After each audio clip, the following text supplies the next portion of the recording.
सुप्रभात प्यारे विद्यार्थियों। समस्त गुरुजनों को, जो बड़े हो चाहे छोटे हो, उन सभी को आज शिक्षक दिवस की ढेर सारी शुभकामनाएं। आज 5 सितंबर है और आज के दिन शिक्षक दिवस मनाया जाता है, लेकिन आपकी कमी खल रही है। अगर आप होते तो शिक्षक का रोल निभाते। कोई बात नहीं, अच्छा ही होगा।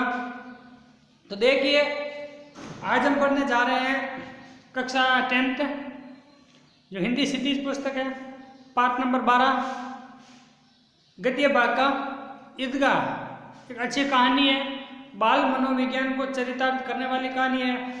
शर्म का महत्व बताया इस कहानी में, और किस प्रकार परिस्थितियों के अभाव में, आर्थिक स्थिति खराब होने की वजह से बच्चे भी बड़ों जैसी समझदारी काम में लेते हैं, जिस प्रकार हामिद ने ली थी। इस पाठ को पिछली वाली क्लास में हमने जहाँ तक पढ़ा वहाँ तक मैं बात कर रहा हूँ। दोनों जो मित्र मंडली ईदगाह जा रही है। ईदगाह होता है ईद में, मतलब ईद के दिन नमाज पढ़ने की जगह होती है ईदगाह।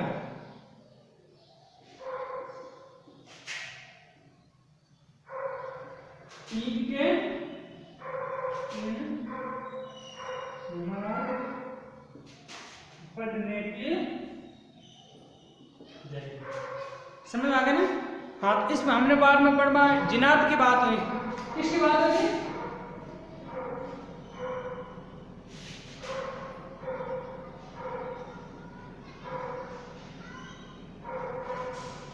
होता क्या, अक्सर जिनात की बात चल रही थी मित्र मंडली में कि जिनात होते हैं जब इन मिठाई वालों के पास ईदगाह के मेले में मिठाई बच जाती है ना, तो जब शाम के समय, रात को समय, ये जिनात आते हैं, इन्हें भूत प्रेत आते हैं और सारी मिठाई खरीद लेते हैं। फिर हामिद कहता है इतने रुपए इनके पास आते कहाँ हैं? फिर इनके जो साथी कह रहे हैं कि इनके पास रुपयों की कमी नहीं है, इनके पास तो कुबेर का खजाना है। और फिर चौधरी साहब की बात आती है कि चौधरी साहब के पास जिनात वश में हुए हैं, इसी वजह से चौधरी साहब के पास इतने रुपये पैसे हैं और इतना मान सम्मान है। और इसमें मैंने क्या बताया कि जो हमारे स्कूल के द्वारा जो भेजे जा रहे वीडियो है, उनमें से कोई आगे पीछे हो जाता है, कोई गलतीवश या कोई कारणवश, तो आप हर एक वीडियो को देख लीजिए, उनमें से आपको मिल जाएगा। पिछली क्लास में भेज दिया गया था जो एक अद्भुत अपूर्व सपन था, उनका जो पहला पार्ट था गलती से दूसरा भेजा गया, पहला पार्ट बाद में भेजा गया। तो कोई नहीं, दोनों ही भेज दिए गए। जो पहले जहाँ से टॉप पार्ट की शुरुआत होती है वो पहला देख लीजिए वीडियो, और बाद में जो शुरुआत होती है वो बाद में देख लीजिए। आगे से ऐसी गलती नहीं होगी। तो देखिए, हम आगे बढ़ रहे हैं। इसमें जिनात की बात हो जाती है। जिनात की बात होने के बाद जो बच्चे आगे बढ़ जाते हैं, आगे बढ़ने के बाद जिनात की बात होती है। यहाँ पर बात होती है चौधरी साहब की, कि चौधरी साहब के पास इतने रुपये पैसे और मान सम्मान इस जिनातों की वजह से ही है। आगे देखिए, अब पेज नंबर 50, ऊपर से पहला दूसरी लाइन देखिए। दूसरे पैराग्राफ में क्या लिखा है, छोटी सी लाइन दे रखी है कि अब उसकी समझ में आ गया। किसको? जो हामिद आप, उसको समझ में आ गया कि चौधरी साहब के पास इतना धन और उनका मान सम्मान क्यों है। वेरी इंपॉर्टेंट प्रश्न बन गया बीच में कि चौधरी साहब के पास धन दौलत और मान सम्मान क्यों है? क्यों है? क्योंकि ऐसा कहा जाता है, बच्चों के अनुसार ऐसा कहा है कि चौधरी साहब के जिनात है वो वश में है। समझ में आ गया ना? ऐसे बीच में से ऐसे प्रश्न पुटअप बनेंगे। एक दिन मैं लूंगा आपको पूरा बोर्ड का पेपर, ये कौन कौन से प्रश्न कहाँ से आए हुए 17, 18, 19 का। तो देखिए, आगे चले, यानी मित्र मंडली आगे बढ़ी। ये पुलिस लाइन है। किसी ने भी बच्चों ने कहा है कि भाई ये पुलिस लाइन है। अपने पुलिस लाइन कहाँ है? जोधपुर में, रातानाडा में। यहाँ सब कांस्टेबल कयावाद करते हैं। कांस्टेबल का मतलब होता है जो पुलिस वाले होते हैं वो, और कवायद का मतलब होता है नियमों का पालन। कवायद उर्दू शब्द है, नियमों का पालन करते हैं। कौन करते हैं नियमों का पालन? पुलिस वाले। रिटर्न 5 हो, यह मतलब इनकी जो आवाज़ें होती है, जो गतिविधि होती है दिनचर्या, उसको कहा जाता है पुकारने का, यानी रूल्स फॉलो करें। रात को बेचारे कौन? पुलिस वाले घूम घूम कर पहरा देते हैं, नहीं चोरियाँ हो जाए। आज तो देखिए पुलिस की कितनी शिकायतें आ रही है, मिलीभगत हो रही है, लेकिन ऐसा इसमें कहा गया है कि ये रात को बेचारे घूमते हैं और इन घूमने की वजह से ही चोरियां नहीं होती है, डकैत नहीं होती है, लूटपाट नहीं होती है। मोहसिन ने प्रतिवाद किया, जब बात आई कि चोरियां नहीं होती है, घूम घूम कर भी चोरियां नहीं होती है। तब मोहसिन ने प्रतिवाद किया। प्रतिवाद क्यों किया? प्रतिवाद का मतलब होता है बात का विरोध करना, बात का विरोध करना। मोहसिन ने प्रतिवाद किया यानी बात का विरोध किया। ये कांस्टेबल पहरा देते हैं, पहरा देते हैं यानी रखवाली करते हैं। तभी तुम बहुत जानते हो, यानी कहने का मतलब है इनको थोड़ा सा पता होगा कोई रिश्वतखोरी के बारे में मोहसिन को, कि तुम बहुत जानते हो। अजी हजरत, हजरत उर्दू शब्द है जिसका मतलब होता है महोदय या हुजूर या जनाब। अजी ये चोरी कराते हैं। देखो क्या कहा कि ये चोरियां रोकते नहीं है, जो पुलिस वाले होते नहीं, ये चोरी कराते हैं। चोरी करो, शहर के जितने डाकू चोर डाकू ऐसा इनसे मिले रहते हैं। वर्तमान कंडीशन देखा जाए तो ये सच ही है। रात को ये लोग चोरों से तो कहते हैं चोरी करो, और आप दूसरे मूल्य में जाकर जागते रहो पुकारते। देखो चोरों से कह रहे हैं, मोहसिन कह रहे हैं कि इनके 60 गांठ है। जैसे मान लो यहाँ चोर है तो कह रहे हैं इस मोहल्ले में आप चोरी करो, हम दूसरे मोहल्ले में जाकर पहरा दे रहे हैं, जागते रहो, और चोरों को दूसरे मोहल्ले में भेज देते हैं। ये कौन कह रहा है? मोहसिन कह रहा है। जब इन लोगों के पास इतने रुपए है, इस पुलिस वालों के पास इतने रुपए है, पुलिस प्रशासन का पुलिस वाले के पास इतने रुपए पैसे होने का वजह क्या है, कारण क्या है? क्योंकि चोरों से 60 गांठ है और आधा हिस्सा अपना लेते हैं। मेरे मामू एक थानेदार में कांस्टेबल है। देखो तब ये मोहसिन इतना प्रतिवाद कर रहा है। मोहसिन ये बात कह रहा है दावे के साथ, मैं कह रहा हूँ कि पुलिस वाले हैं वो चोरी करवाते हैं। क्यों? क्योंकि जो मोहसिन है इनका मामा है ना, वो थानेदार है। मेरे मामू एक थाने में कांस्टेबल है, 20 रुपये महीने की सैलरी कितनी है? 20 रुपये की। लेकिन होता है कि लेकिन 50 रुपये घर बेचते हैं, तो 30 रुपये कहाँ से आते हैं? बताओ भाई, 20 रुपये उनकी पर मंथ सैलरी है और 50 रुपये बेच रहे हैं, तो ये 50 रुपये 30 रुपये एक्स्ट्रा कहाँ से? तो ऊपर आमदनी है ना, तब इनको पता है। मैंने एक बार पूछा कि मामू आप इतने रुपये कहाँ से पाते हो? हंसकर कहने लगे, अल्लाह कसम मैंने एक बार पूछा कि मामू आप इतने रुपए कहाँ से पाते हैं? हंसकर कहने लगे। कौन? मामा जी। किसके? मोहसिन के। क्या कहा? बेटा अल्लाह देता है, भगवान की कृपा है, भगवान देता है। फिर आप ही बोले हम लोग चाहे तो दिन में लाखों रुपए मार रहे हैं मतलब हमारे पास इतनी कैपेसिटी है, हमारे पास एक ऐसा डिपार्टमेंट है कि अगर हम चाहते तो लाखों रुपए एक दिन में कमा लेते। हम तो इतना ही लेते हैं जितना अपनी बदनामी ने और नौकरी ने चली जाए। देखो कैसी बात करें कि हमारी बदनामी नहीं हो और नौकरी नहीं चले। अगर ज़्यादा रुपए ले रही और पकड़े गए तो हमारे को नौकरी का सवाल है, नौकरी से निकाल देंगे। हामिद ने पूछा ये लोग चोरी करवाते हैं तो कोई इन्हें पकड़ता नहीं है? भाई पुलिस वाले चोरी करवाते हैं तो पुलिस वालों को कोई पकड़ता नहीं है क्या? कौन कहता है? हामिद। मोहसिन उसकी नादानी पर दया दिखाकर, नादानी का मतलब ना समझ जैसे ऐसे प्रश्न कर रहा है, पता नहीं मोहसिन को। नादानी पर दया दिखाकर, अरे पागल इन्हें कौन पकड़ेगा? ये खुद पकड़ने वाले हैं ना, पुलिस तो खुद पकड़ते हैं, अब इसको कौन पकड़ेगा? पकड़ने वाले तो ये खुद है, लेकिन अल्लाह इन्हें सजा भी खूब देता है। जो बुरा करेगा उनका बुरा जरूर होगा, जो बुरा खाएगा, जो रिश्वत का धंधा करेगा उनको भगवान एक दिन बुरा जरूर करेगा। तो देखिए ये बुरी कहानी बता रहा है कि उनके मामू के साथ हुआ। ये लोग खुद है लेकिन अल्लाह इन्हें सजा भी खूब देता है। हराम का माल हराम में जाता है, यानी जो माल 2 नंबर से कमाया हुआ है वो 2 नंबर में जाता है, कोई गुण नहीं लगता है, कोई काम नहीं आता है। थोड़े ही दिन हुए मामू के घर में आग लग गई। क्यों? मामा जी ने बहुत हराम के रुपए खाए, रिश्वत ली और मामू के घर में नुकसान हो गया, आग लग गई, सारी लेई पूरी जल गई। यानी जितने भी लिया, जितने भी 2 नंबर के रुपए से धन इकट्ठा किए वो सारा जल गया, एक बर्तन तक नहीं बचा। कई दिन पेड़ के नीचे सोए, अल्लाह कसम पेड़ के नीचे। देखो कितनी दुर्दशा हुई इस मामू की। तो प्रश्न आ सकता है मोहसिन ने अपने मामा की क्या व्यवस्था बताई, क्या कंडीशन बताई, मम्मी के बारे में क्या कहा? फिर न जाने कहीं से 100 कर्ज लाए और बर्तन भांडे खरीदे, फिर 100 रुपये का कर्ज लिया और भांडे बर्तन खरीदे। हामिद 150 से ज़्यादा होते हैं, यानी 100 रुपये से 100, यानी 100 रुपये किससे ज़्यादा होते हैं? 50 ज़्यादा होते हैं। कहीं 50 का है और 100 का। 50 एक थैली में भरा होता है, 100 200 थैलियों में भी इतने आए। ये नहीं है हामिद ने कहा कि भाई 100 और 50 में फ़र्क है।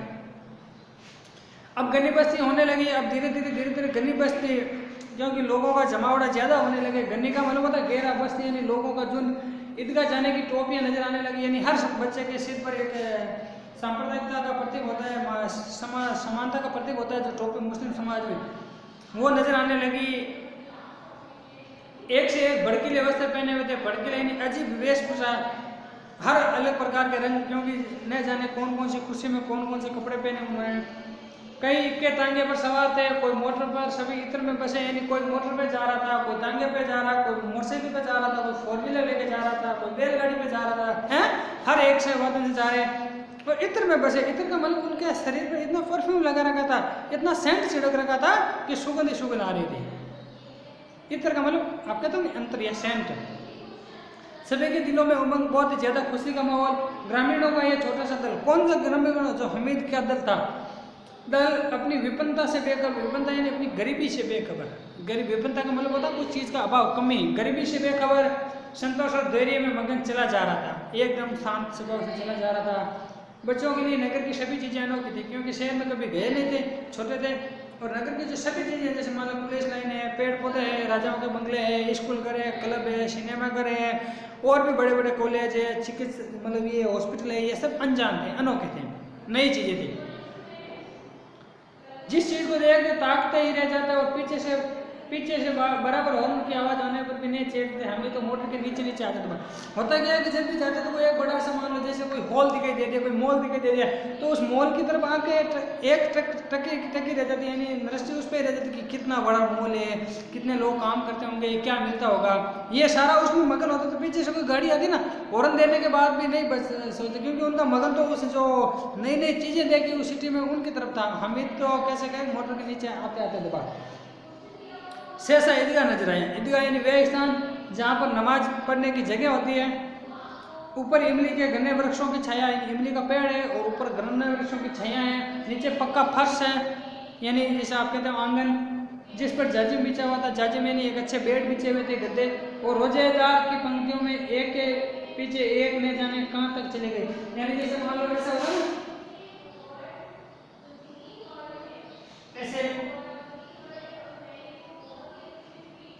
ऐसे पंक्ति में बैठे थे लोग।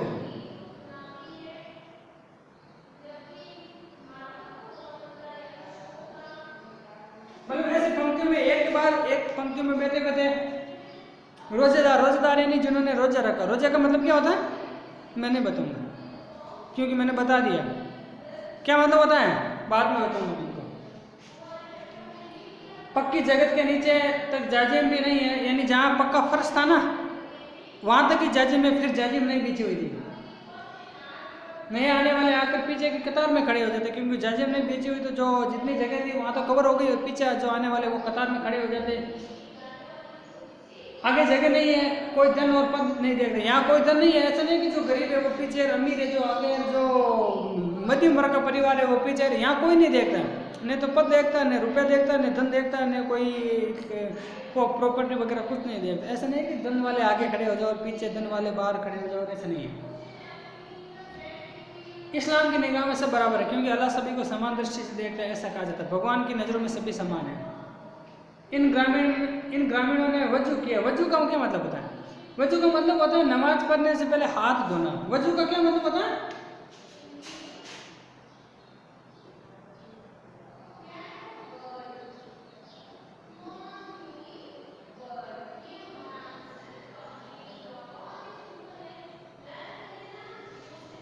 नमाज पढ़ने से पहले हाथ धोने को वजू कहा जाता है। और पिछली पंक्ति में खड़े हो गए, कितना सुंदर संचालन था, यानी जो व्यवस्था थी, जो कॉम्बिनेशन था वो कितना अच्छा था, उससे कितनी सुंदर व्यवस्था यानी जो मैनेजमेंट था उस समिति का कितना अच्छा था। लाखों सिर एक साथ सिजदे का मतलब सिजदे सर झुकता है, वो कैसे कहना है। सिजदे का मतलब होता है घुटने टेक कर और सिर झुकाकर किए जाने वाला परिणाम। सिजदे का मतलब होता है घुटने टेक कर और सिर झुकाकर किए जाने वाले परिणाम को क्या कहा जाता है? सिजदे।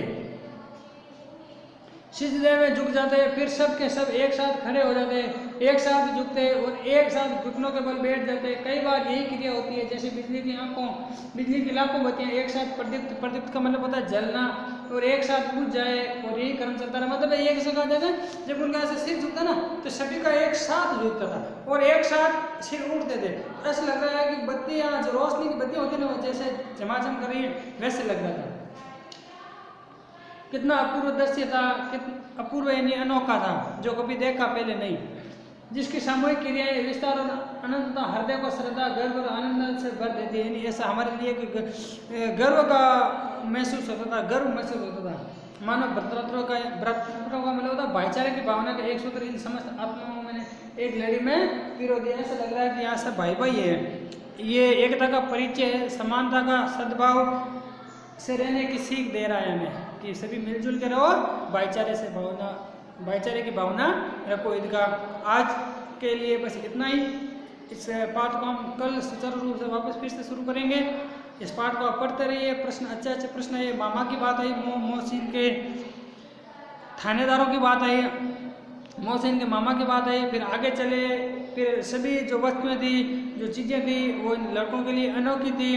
देखते देखते उनकी आंखें वहाँ की टकी रह जाती। फिर नमाज पढ़ने की जगह आ गई। नमाज अदा कैसे की जाती है, अल्लाह की नज़रों में सब कैसे है, रोजे किसे कहते हैं, वजू का क्या अर्थ होता है, सिजदे का क्या अर्थ होता है, कौन सा ये तैयार हमें किसकी सीख दे रहा है। इस प्रकार ये कहानी आगे बढ़ रही है हमारी।